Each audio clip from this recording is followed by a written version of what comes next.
Magandang araw sa inyong lahat at sana ay nasa mabuti kayong kalagayan dahil patindi ng patindi ang init ng panahon. Alam niyo po, kahit mabigat ang krisis natin sa enerhiya, ang trabaho ng gobyerno ay hindi maaaring doon lang tumigil. Patuloy ang paggawa ng mga kalye at daan, patuloy ang pangangalaga sa mga may sakit, sa mga estudyante.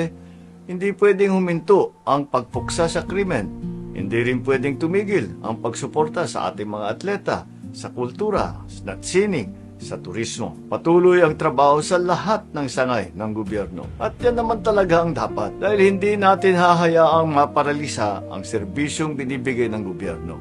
Ano man ang problemang hinaharap. Kaya't hayaan niyo pong ikwento namin sa inyo, simula po sa vlog na ito, ang mga mahalagang programa ng pamahalaan na kahit sa gitna ng krisis, ay nakakapagdala ng magandang pagbabago sa buhay ng ating mga kababayan. Tignan natin ang kwento naman ng pamilyang mga matagumpay na iniahon ng ating mga programang pabahay.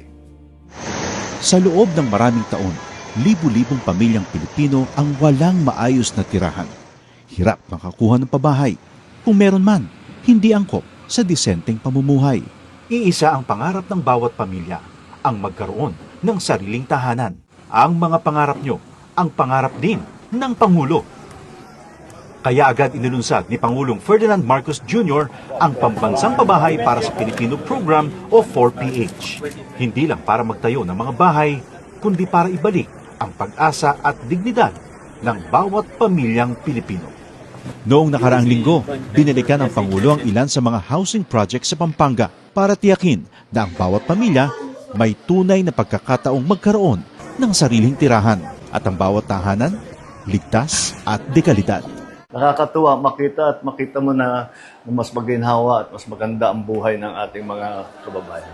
Dagdag pa ni Secretary Jose Ramon Aliling ng Department of Human Settlements and Urban Development. Ngayon, lahat po ng modalities. Nandiyan po yung horizontal, house and lot. Ang dignidad ng pamilya ay, lalo na ang Pilipinong pamilya ay pag nagkaroon siya ng sarili niyang bahay. Kwento ng mga residente, dahil sa mababang interes sa pabahay, naging mas abot kaya ito para sa kanila. Ibinaba kasi ng gobyerno sa 1 to 3% ang subsidized interest rate para sa mga kwalipikadong benepisyaryo ng socialized housing project, aninsunod pa rin sa utos ng Pangulo. Yung mga kulang na bahay ay kagawa natin ng paraan upang lahat ng nangangailangan ng pabahay ay gagawin natin. Sa buong bansa, tuloy-tuloy ang trabaho. Isa-isang inaayos sa mga bagay na magpapagaan sa buhay ng mga Pilipino.